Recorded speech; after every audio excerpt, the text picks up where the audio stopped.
நம்மளுக்கு திடீர்னு பணம் தேவைப்படுது அப்படின்னா நம்ம மைண்டுக்கு என்ன வரும் அப்படின்னா பேங்க்ல போய் லோன் எடுக்கிறது, அப்புறம் வந்து தெரிஞ்சவங்ககிட்ட கடன் வாங்குறதோ இந்த மாதிரி நினப்பெல்லாம் வரும். ஸோ இன்கேஸ் வந்து அதுக்கு தயக்கமாக இருந்துச்சுன்னா நம்ம அடுத்ததாக நம்ம மைண்ட் எங்கே போவோம் அப்படின்னா ஓகே பிஎஃப் பணத்தை எடுத்துக்கலாம் அப்படின்னு ஒரு மைண்டு நம்மளுக்கு அந்த பக்கம் திரும்பும். ஸோ இன்கேஸ் நீங்கள் வந்து ஃபாரினில் இருந்தாலோ இல்லை வந்து என்ஆர்ஐயாக மாறிட்டாலோ இந்த பிஎஃப் பணத்தை எடுக்க முடியுமா, இந்த பிஎஃப் பணத்துக்கு வட்டி வருமா அப்படின்னு கேட்டிங்கன்னா எஸ், பிஎஃப் பணத்தை எடுத்துக்க முடியும். இந்த பிஎஃப்கான வட்டியும் வரும். பட் அதுக்கான சில ப்ராசஸ் வந்து நம்ம அப்டேட் பண்ணி ஆகணும்.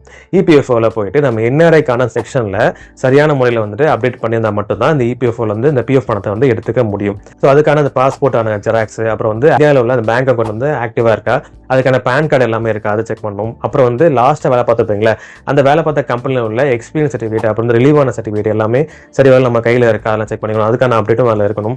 அது மட்டும் இல்லாமல் நீங்கள் வெளிநாட்டில் இருக்கீங்க அந்த அட்ரஸ்க்கான ப்ரூஃப் எல்லாமே கரெக்டாக இருக்கா, இந்த மாதிரி டாக்குமெண்ட்ஸ் எல்லாமே சரிவர அப்டேட் பண்ணியிருந்தீங்கன்னா நீங்கள் நினைக்கும் போது அந்த பிஎஃப் பணத்தை எடுத்துக்க முடியும்.